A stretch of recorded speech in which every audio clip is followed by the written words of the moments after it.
Goa governor PS ശ്രീധരൻപിള്ളയ്ക്ക് Chattampi Swami സ്മൃതി പൂജ വർഷ പുരസ്കാരം സമ്മാനിക്കാനെത്തിയ Venkaiah Naidu വേദിയിലെ English അതിപ്രസരം സഹിച്ചിരിക്കുകയായിരുന്നു.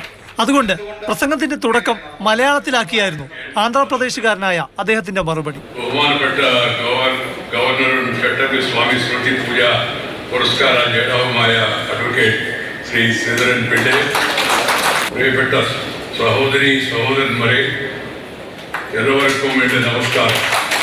മാതൃഭാഷയുടെ മഹത്വം വെങ്കയ്യ നായിഡുവിന് ഊന്നി പറയേണ്ടി വന്നു. ഹിന്ദി അടക്കമുള്ള മറ്റു ഭാഷാ പഠനം മാതൃഭാഷ കഴിഞ്ഞു മതിയെന്ന് അദ്ദേഹം ഉപദേശിച്ചു.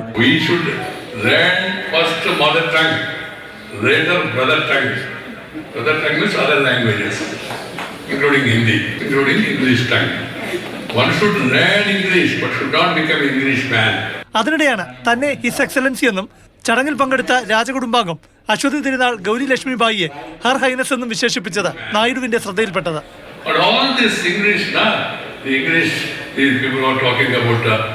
Her Highness, His Highness, no Highness, what is respectable. I said it as Vice President and people started saying that, Your Excellency. I said, how do you know whether I am excellent or not? Don't call me. മാതൃഭാഷ വിട്ടൊരു കളി വേണ്ടെന്ന് മുഖ്യാതിഥി തന്നെ നിർദ്ദേശിച്ചതോടെ പിന്നീട് സംസാരിച്ചവർ ഇംഗ്ലീഷിനെ കൈവിട്ടു. Award ഏറ്റുവാങ്ങിയ PS Sreedharan Pillai അത് തുറന്നു പറയുകയും ചെയ്തു. ഞാൻ ഇംഗ്ലീഷിലെ ഒരു പ്രസംഗം പ്രിപ്പയർ ചെയ്താണ് പോകുന്നത്.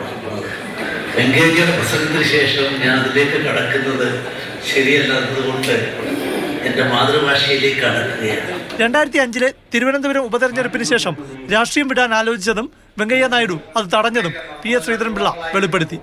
മാതൃഭൂമി ന്യൂസ്, തിരുവനന്തപുരം.